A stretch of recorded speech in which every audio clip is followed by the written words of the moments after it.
ask me how exactly Tory Lanez is doing when it comes to this case, when it comes to his legal issues, this is all I would have to say. It went from worse to worse, sir. Go play in some traffic. Don't play with me, ho. This shit gon' get graphic. They say that I'm the blueprint, yeah, they calling me schematic. Hello and welcome to yet another installment of Alphabet Mafia News.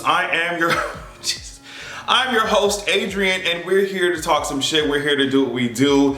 We're here to get our lives. We're here to run our mouths. Now, make sure that you go into patreon.com/AdrianExpression. That link is in my description box. We had a lot of fun doing Tuesday's podcast over there, so make sure you check it out. Also, my other channel, youtube.com/AvatarAdrian. The link for that is also in my description box. Sink your teeth into all of that content. Now, something that I suck my teeth into real quick before we talk about Tory Lanez. We're gonna talk about a few different things in this video. But the first one was that this is apparently Kehlani and Leticia Wright at some party in London, right? Now, I was on social media seeing all of y'all react to this. I saw some of y'all talk about where is she bringing out the vibranium strap. Like, y'all are just out of line. Y'all are out of line. I don't know. There was a specific video that made some of y'all go crazy. I think it was with Leticia Wright. She had some grills in and she was doing something like this. I don't know. We're finding it increasingly difficult for Leticia Wright to escape, to deviate from the Alphabet Mafia allegations, but I am not mad about it. I am not mad about it. I was just like, is that Black Panther grinding right now on Kehlani? Like, seeing that video gave me so much joy. I was like, yes, please keep it coming. We're winning. Just get on the winning team, ho. Get on the winning queers everywhere are winning. And I can see why you mad if you're not on the team, girl. Don't be mad at me, because y'all not even sitting on the bench. Y'all are not even included in the game. Y'all out of bounds. Get with the winning team. Don't shoot me, I'm just a messenger. We all saw what we see. We see what we see and we saw what we saw. You see what I'm saying? We're seeing what we see and we saw what we saw, and I am not complaining one bit. Get into it. But yeah, let's move on to the next topic. Let's talk about what we're here to talk about, all right? So this is coming from Rolling Stone. I'm gonna skip around a little bit, but I do need to read just verbatim some of this shit because it's just like, girl, after this man, Tory Lanez is over here tweeting this shit, I'm gonna leave this here one more time and watch how it ages. No weapon formed against me shall prosper, and every tongue that rises against me in judgment shall be condemned. Like I said before, religious folk are so funny because like they don't never be quoting the Bible until facing the court of law. Until they hear the judge's gavel, it'd be no scriptures or nothing coming out their mouth. But all of a sudden, when you're facing the consequences of your action, you keep tweeting this shit. No weapon formed against me shall prosper. How's the weapon gonna be forming when you're the one who was holding it, Tory? Let's get into it. Let's get into it. So this is coming from Rolling Stone. Like I said, Tory Lanez is hit with a third felony charge in the Megan Thee Stallion shooting case. He's now facing a new charge of discharging a firearm with gross negligence. So prosecutors added a new charge amid ongoing jury selection in the case, Rolling Stone has learned. So this new charge that they added while the case is ongoing, while they're literally choosing, while the jury selection is going on, they added another case. So this new charge carries a possible 6-year prison sentence and it qualifies as a deportable crime. I'd be forgetting that this man is Canadian. If convicted on all counts, he is still facing the same maximum sentence of 22 years and 8 months because of how the charges work, blah, blah, blah, blah. I mean, the article is long as hell, so y'all can go through it. And that's not the only thing, okay? Because Tory apparently assaulted someone else. According to court documents obtained by Radar Online, Tory Lanez has reached a financial settlement with Love and Hip Hop Miami star Prince. As previously reported, reality TV star Prince claimed that Tory Lanez and his entourage physically assaulted him while inside some nightclub. Allegedly, the 2019 attack occurred due to a misunderstanding involving a song. The drama between the two men didn't stop there. In 2021, at some club in South Beach, Tory allegedly attacked Prince again and punched him in the face. before running outside to a Mercedes-Benz Sprinter van and fleeing the scene. And it's interesting because like that's kind of the same type of behavior that he was doing when it comes to August Alsina. It's very much like, hide behind my security guards, try to beat your ass up and run out the building.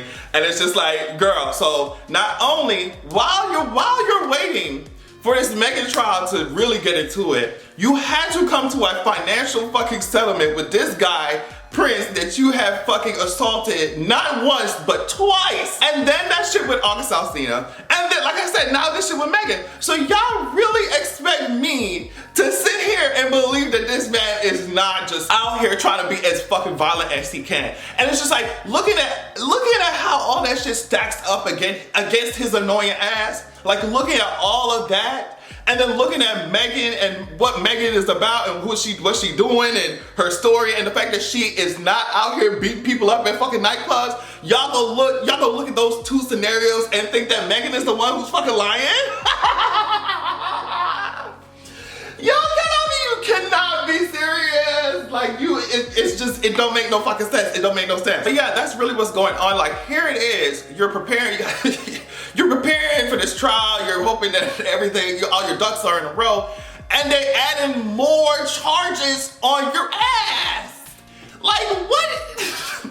Y'all already know how I feel about it. But like I said, we're going to be keeping a close eye on this case. And he literally said, he tweeted like, okay, well, we're gonna watch how this ages. We're gonna watch how my tweet ages. Yes, we're gonna watch how it ages, okay? And I'm sure more news about what went down and more evidence gonna come out and all of this stuff, and we're just gonna be paying attention. But like I said, the least surprising thing to ever happen on this entire planet will be if they find this man guilty. Like, that's it. That's it. All right, what else happened? Okay, I saw this and I had to show y'all. Okay? So CVS is apparently being sued for asking customers to donate to the American Diabetes Association when they check out. You know how sometimes, you know, these big ass stores and franchises be like, oh, do you want to donate to X, Y, and Z, you know, Roundup or whatever? So they're apparently being sued. The coin that they collected from the customers was apparently not sent to the American Diabetes Association.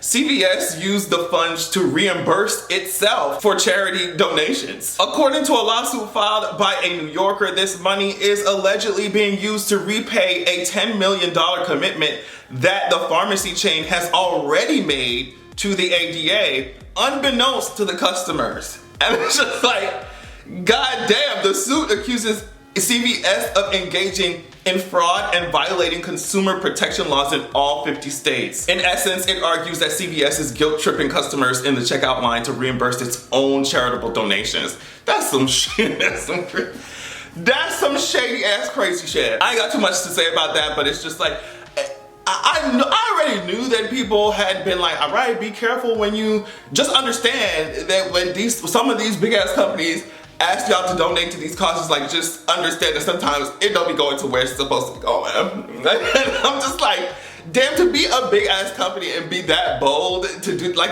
records can't be, I don't know, like, it just, the shit that we see these big companies being caught for, it makes me wonder like what they're doing that they're not caught for, that they will never be caught for. Because like you gotta be a bold ass motherfucker to do some shit like that, and it has to mean that there are way more things that these companies are doing that we have just no clue about. So I want to put that out there. Also, if we talk about fraud, a jury in New York on Tuesday found the Trump Organization guilty of all charges in a sweeping 15-year tax fraud scheme that prosecutors said was orchestrated by top executives at the company. I mean, we talking about guilty on all 17 counts, including scheme to defraud, conspiracy, criminal tax fraud, and falsifying business records. So now I wondered what the penalty was gonna be for that. And it's apparently $1.6 million in fines. And I'm just like, 1.6 million? Girl, I know they ain't worried about that shit. But I think the real kicker is that they can use all the evidence that they found and all this shit that they found in this case, in other cases, like in criminal cases when it comes to Trump and stuff. So I guess that's what the whole point of it, because I'm like, 1.6 million, I know they don't care about that shit. Okay, and I guess we'll end this video on a fun note, on a good note. Apparently, Janelle Monáe is back in the studio.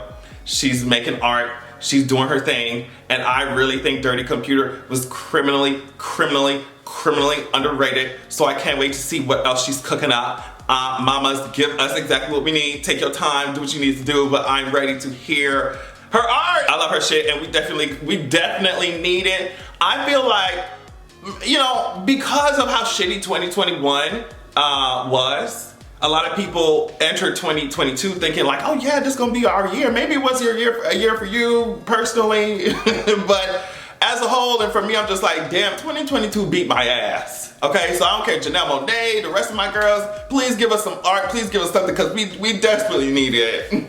We desperately need it. 2022 beat my ass, girl. And that's why I got my hands up. I got my hands up going into 2023. Like, absolutely not. You will not catch me slipping. On that note, thank y'all so much for watching. Please stay safe. Love you so much, and make sure that you have a good goddamn evening. Don't play with me.